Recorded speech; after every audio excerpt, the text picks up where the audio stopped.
Hello students, आज हम लोग स्टार्ट करने वाले हैं अपना तीसरा chapter that is atoms and molecules. ठीक है। सबसे पहले हम लोग देखेंगे कि चैप्टर 1 में हम लोगों ने पढ़ा था अबाउट मैटर। ठीक है। हम लोगों ने ये पढ़ा था कि मैटर क्या है, सबसे स्मॉलेस्ट पार्टिकल है जो फर्दर डिवाइड नहीं हो सकता। ठीक है। ये वाला कंसेप्ट चला टिल 1500 बीसी तक, सॉरी 500 बीसी तक। Around 500 BC the idea of divisibility of matter was considered. ठीक है। यहां पे क्या हुआ आफ्टर 500 BC कि साइंटिस्ट जो आए थे उन्होंने ये सोचा कि ये मैटर फर्दर डिविजिबल हो सकता है क्या। ठीक है। तो सबसे पहले इंडियन फिलोसोफर महर्षि कन्नड़ है। कौन है? महर्षि कन्नड़। और उन्होंने ये पोस्टुलेट दिया कि if we go on dividing this matter को उन्होंने नाम दिया था पदार्थ। क्या नाम दिया था? पदार्थ। ठीक है। So if we go on dividing this matter we shall get smaller and smaller particles. ठीक है। हम लोगों को क्या मिलेंगे? स्मॉलर एंड स्मॉलर पार्टिकल्स मिलेंगे। अल्टीमेटली एक समय ऐसा आएगा कि ये जो स्मॉलर पार्टिकल है, कौन सा स्मॉलर पार्टिकल, ये फर्दर डिवाइड नहीं होगा।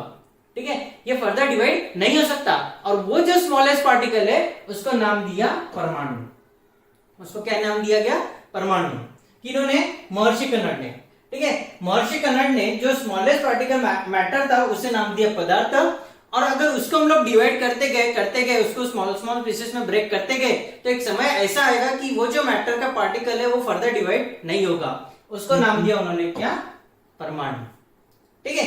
ये नाम दिया था किसने? महर्षि कन्नड़ ने। अब महर्षि कन्नड़ के बाद में अगेन इंडियन फिलोसोफर है पकुद्दा कटियामा। ठीक है।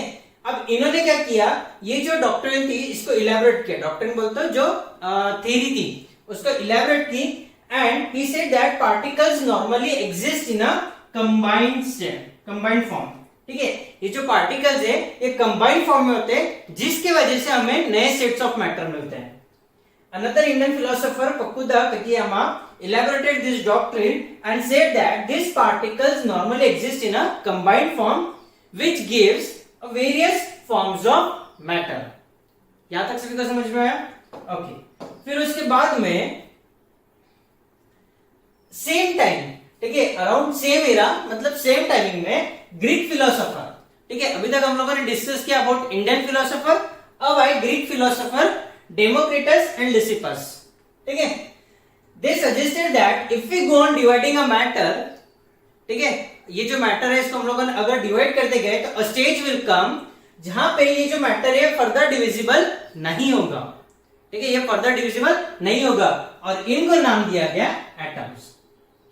सबसे पहले कौन आए थे? महर्षि कन्नड़। ठीक है। इन्होंने सबसे जो मैटर है उसको नाम दिया था पदार्थ। एंड पदार्थों को हम लोग क्या करेंगे? डिवाइड करेंगे। ठीक है। और जो स्मॉलेस्ट पार्टिकल रहेगा उसको उन्होंने बोला परमाणु। Is it clear? ओके। फिर उसके बाद में डेमोक्रिटस,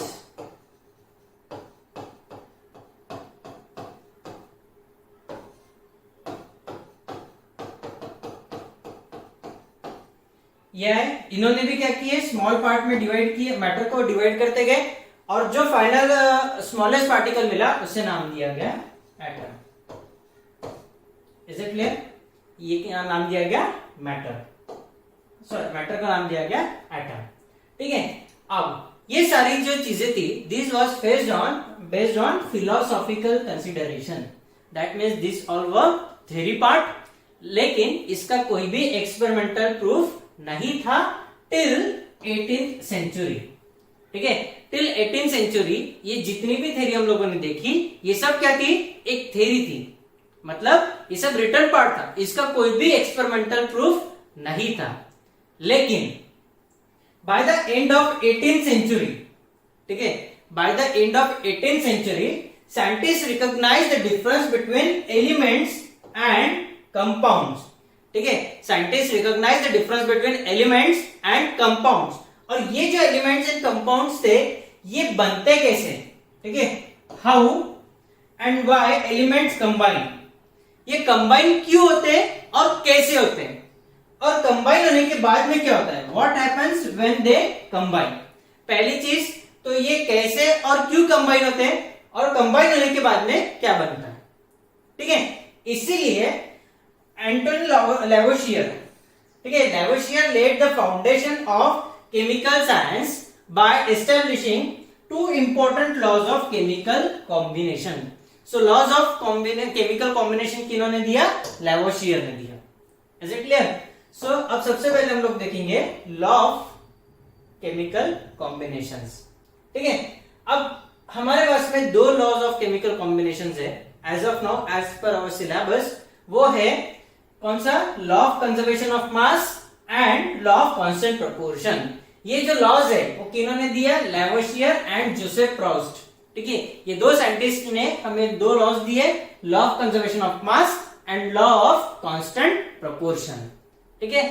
अब सबसे पहले हम लोग देखेंगे what do you mean by law of conservation of mass, ठीक है। Okay, is there a change in the mass when chemical change और केमिकल रिएक्शन टेक्स प्लेस, ठीक है। अभी तक हम लोगों ने देखा कि केमिकल चेंज क्या होता है, केमिकल चेंज की वजह से क्या होता है? केमिकल रिएक्शन होता है। सो इस स्टेटमेंट के हिसाब से is there change in the mass when chemical change takes place, that means जो दो सब्सटेंसेस थे और उनके बीच में क्या हुआ? केमिकल चेंज हुआ। तो पहले जो सब्सटेंसेस जो थे उनका मास जो था वो चेंज हुआ क्या आफ्टर केमिकल चेंज। इसके लिए हम लोग क्या करेंगे? एक एक्सपेरिमेंट परफॉर्म करके देखेंगे, ठीक है। Let's consider the following activity. सबसे पहले हमें क्या लेना है? Barium chloride solution in conical flask, ठीक है। एक कोनिकल फ्लास्क है,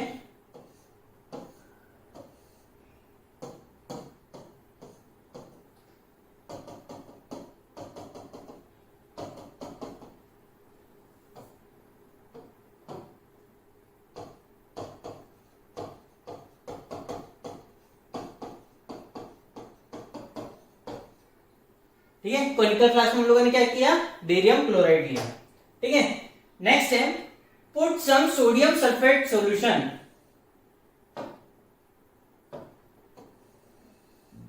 इन अ स्मॉल टेस्ट ट्यूब, ठीक है। अब क्या लेना है? एक टेस्ट ट्यूब लेना है। टेस्ट ट्यूब में हमें डालना है sodium sulphate solution and lower it carefully in the conical flask by holding from the free end of the thread and tie it to the neck. मतलब हमें क्या करना है? एक हमें लेना है कोनिकल फ्लास्क, सॉरी एक लेना है टेस्ट ट्यूब और टेस्ट ट्यूब को एक थ्रेड से बांध देना है। एक हम लोगों ने लिया टेस्ट ट्यूब और टेस्ट ट्यूब को थ्रेड से बांध दिया, ठीक है। ये थ्रेड है, ये टेस्ट ट्यूब है और टेस्ट ट्यूब में कौन सा सॉल्यूशन है? सोडियम सल्फेट,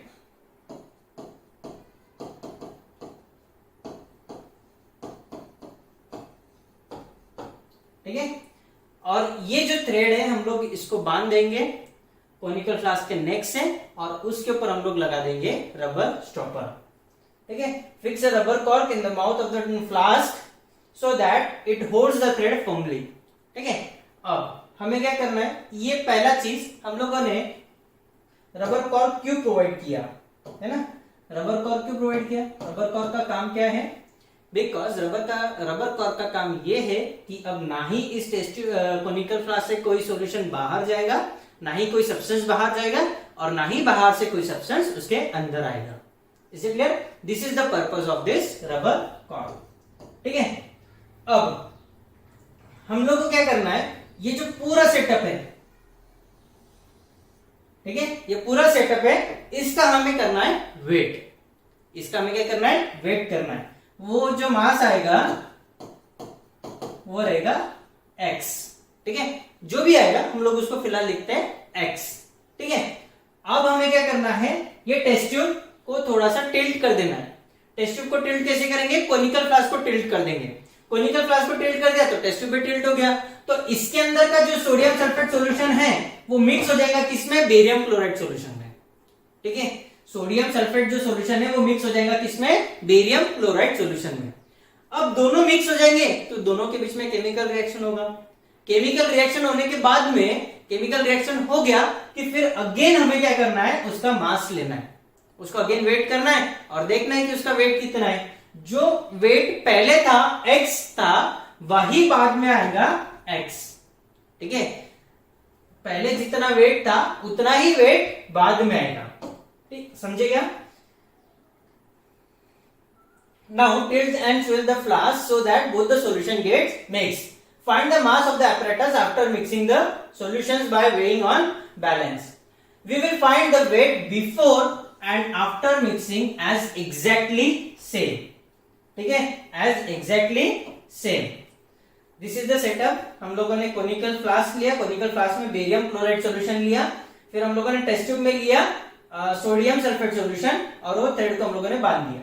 फिर हम लोगों ने क्या किया, कोनिकल फ्लास्क को टिल्ट किया सो दैट वो दोनों सॉल्यूशन मिक्स हो गए और फिर हमें मिला, देखो इसके बीच में क्या हुआ, केमिकल रिएक्शन हुआ। कौन सा केमिकल रिएक्शन हुआ, that I will tell you.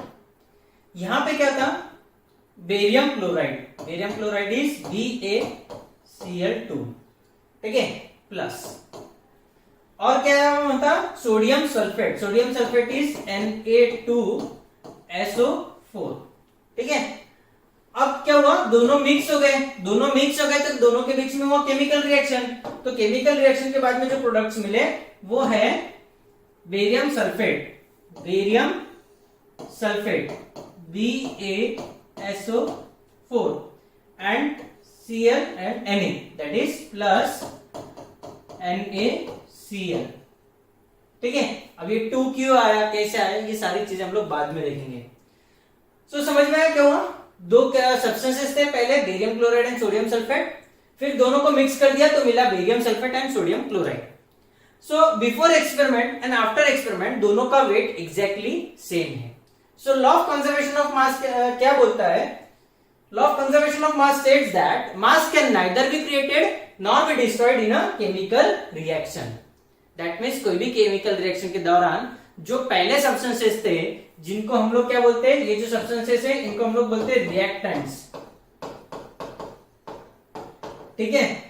फिर एरो साइन आता है एंड देन आखिरी में जो होते हैं इसे हम लोग बोलते हैं प्रोडक्ट्स, ठीक है। सो जो भी रिएक्टेंट्स का मास है वही प्रोडक्ट्स का भी मास सेम रहेगा। Is it clear? Okay, so this is law of conservation of मास। अब हम लोग देखते हैं what do mean by law of constant proportion, ठीक है। अब लैवोसियर ने क्या किया,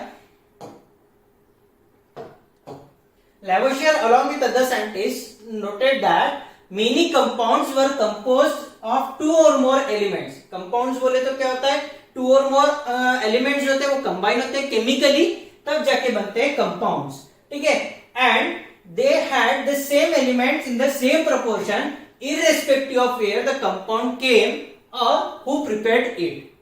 that means हम लोग इसका सबसे बढ़िया एग्जांपल लेंगे, that is water, H2O। H2O is water, ठीक है। वाटर बनता है हमेशा हाइड्रोजन एंड ऑक्सीजन से।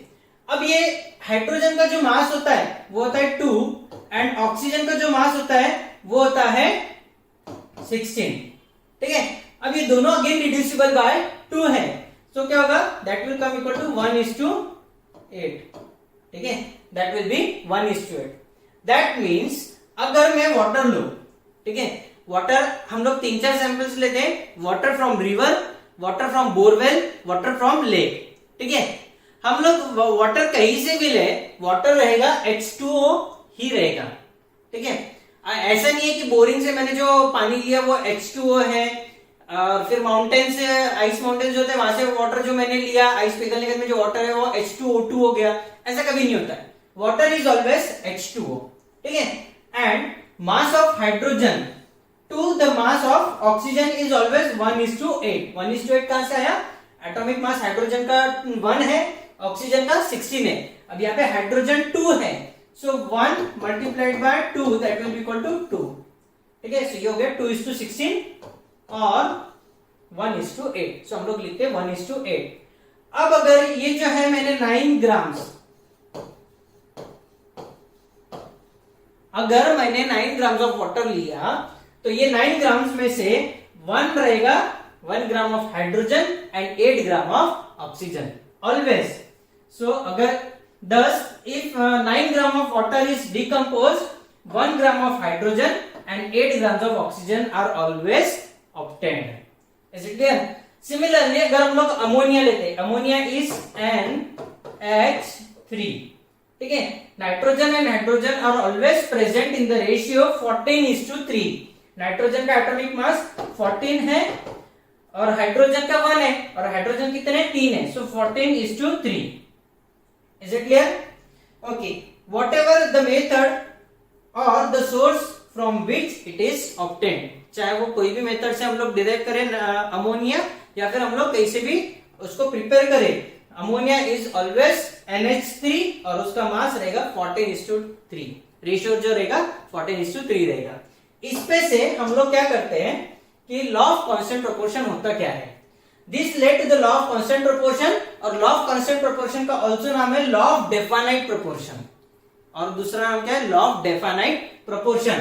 और लॉ ऑफ कांस्टेंट प्रोपोर्शन क्या है, इन अ chemical substance the elements are always present in definite proportion by mass. ठीक है, in a chemical substance the elements are always present in definite proportion by mass. This law was given by Joseph Proust. ठीक है, Joseph Proust. Is it clear? So this is all about law of conservation of mass and law of constant proportion. ठीक है, okay.